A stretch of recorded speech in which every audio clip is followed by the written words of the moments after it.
रावण के पास कितनी सेना थी और रावण के पास कौन सा विमान था, आज इसी पर हम आपसे आज चर्चा करेंगे। तो प्रिय दर्शकों, हम आपको बताते हैं कि रावण लंका का वह राजा था जो एक महान विद्वान और एक मायावी राक्षस माना जाता है, और बल्कि उसके पास और भी कई अद्भुत और अलौकिक वस्तुएं और शक्तियां थी। और आइए जानते हैं कि रावण के पास क्या क्या था। पुष्पक विमान। रावण के पास एक पुष्पक विमान था जो आज के युग में हवाई जहाज होता है, और उस युग में वह पुष्पक विमान था। और यह विमान जो है रावण ने कुबेर से छीना गया था। यह विमान उड़ने वाला जादुई विमान था जो इच्छा अनुसार कहीं भी जा सकता था। चंद्रहास तलवार। यह तलवार रावण को भगवान शिव ने दी थी। इसे अद्भुत शक्तियां और विनाशकारी क्षमता से युक्त माना जाता था। रावण के खजाने में असीमित धन, मणि, रत्न और अन्य बहुमूल्य वस्तुएं भी थी।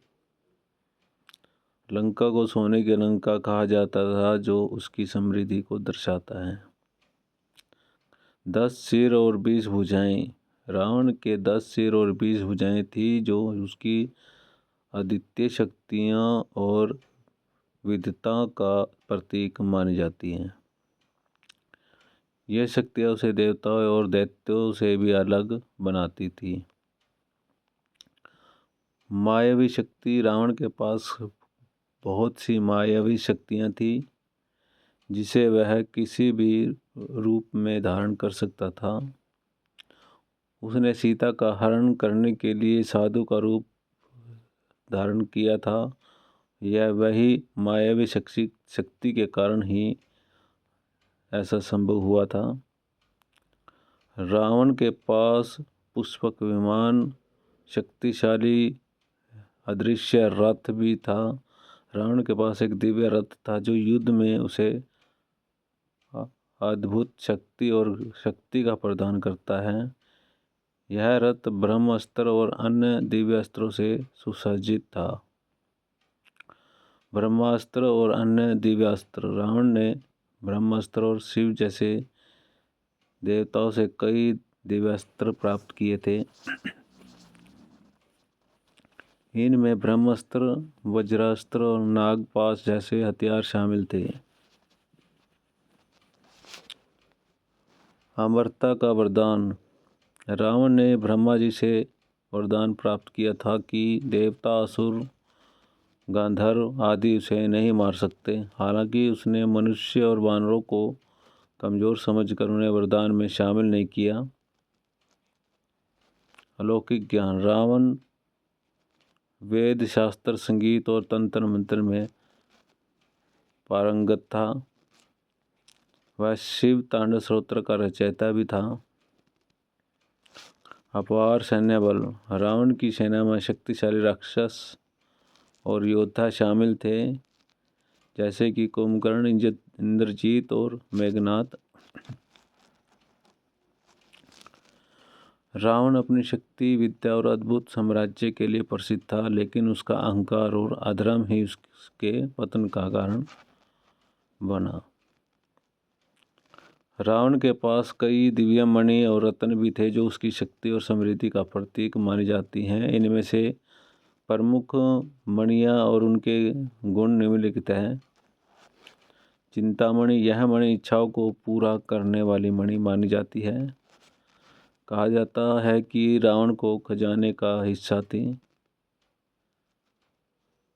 यह रावण के खजाने का हिस्सा थी। नागमणि। यह दुर्लभ मणि नागों के सिर पर पाई जाती है। यह रावण के पास उसकी अलौकिक शक्तियों का स्रोत भी थी। कौस्तुभ मणि। संभावित रूप से रावण को यह मणि समुद्र मंथन से प्राप्त खजानों में से मिली थी। यह अमूल्य मणि दिव्य तेज और अनंत समृद्धि का प्रतीक मानी जाती है। विद्युत मणि, यह मणि प्रकाश उत्पन्न करती ही थी और रावण की लंका को जगमगाने के लिए प्रयोग की जाती थी। इसकी चमक इतनी अद्भुत थी कि सोने की लंका और भी सुंदर लगती थी। कुंदन मणि, यह मणि रावण की आभा और उसकी राजसी वेशभूषा को बढ़ाने का काम करती थी। दिव्य रत्न और मणियाँ, रावण के खजाने में अन्य अनगिनत दिव्य मणियाँ और रत्न थे जिनका उपयोग उसने अपनी शक्ति बढ़ाने और अपनी लंका को सजाने के लिए किया। यह मणियाँ लंका को सोने की लंका बनाने में सहायक थी। रावण के पास इन दिव्य मणियों का संग्रह उसकी विद्या, तपस्या और युद्ध जीतने की शक्ति का परिणाम था। हालांकि इनका उपयोग उसने अधर्म और अहंकार को बढ़ाने में किया, जो अंततः उसके विनाश का कारण बना। तो प्रिय दर्शकों, रावण के पास जो है बेशुमार दौलत, शोहरत और तमाम वो सुख सुविधा से परिपूर्ण रावण का राज्य था। और रावण का जो अद्भुत राज्य जो है, सोने की लंका, पुष्पक विमान और ऐसे ऐसे हथियार, ऐसे ऐसे अस्त्र शस्त्र जो शायद ही किसी के पास हों, और हर एक चीज़ में निपुण रावण का इतना सब कुछ होने के बावजूद भी जो है, रावण के पास इतना सब कुछ साम्राज्य होने के बावजूद भी रावण का अंत क्योंकि बुराई का अंत निश्चित है। तो रावण का इतना सब कुछ होने के बाद भी जो है रावण का अंत निश्चित था, क्योंकि रावण जो है उन्होंने एक ऐसा अपराध किया जिसकी सज़ा जो है पूरी लंका को सहना पड़ा, और जिसके कारण जो है रावण का अंत हुआ। दर्शकों, यह था रावण का साम्राज्य, जो उसने अपनी तपस्या, अपने बलिदान और अपने आत्मविश्वास से प्राप्त किया। लेकिन सब कुछ प्राप्त होने के बाद जो है अधर्म के रास्ते पर चलने के कारण जो है सब कुछ नाश हो गया। जब सब कुछ विनाश हो गया, और यह रावण की जो कथा है हमें यह सिखाती है कि हमें जो है सत्य की राह पर चलना चाहिए और प्रभु से डर कर रहना चाहिए।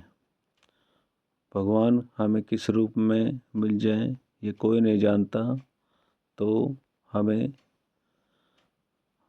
परमात्मा के साथ टेक लगानी चाहिए। और जिस तरह जो है विभीषण ने श्री राम का साथ नहीं छोड़ा, लक्ष्मण ने श्री राम का साथ नहीं छोड़ा, हनुमान ने श्री राम का साथ नहीं छोड़ा, तो आप भी भगवान के साथ जुड़िए, और ताकि आप छोटे छोटे कर्म कांडों से बच सकें। तो यही कहानी का मूल्य हिस्सा कि आपको सब कुछ होने के बाद भी जो है आपके पास कुछ नहीं है, तो यही रावण की जो साम्राज्य है, बहुत बड़ा साम्राज्य होने के बाद भी ऐसे ऐसे रत्न रावण के पास होने के बावजूद भी रावण अधर्म के रास्ते पे चला, जिसका जो परिणाम है वह बहुत ही भयानक हुआ, जिसमें रावण की पराजय हुई और श्री राम की जीत हुई। तो यदि कहानी पसंद आई है तो प्लीज़ चैनल को लाइक कीजिए और नया है तो चैनल को सब्सक्राइब कीजिए। फिर मिलते हैं एक नए वीडियो के साथ, तब तक के लिए जय श्री राम, नमस्कार।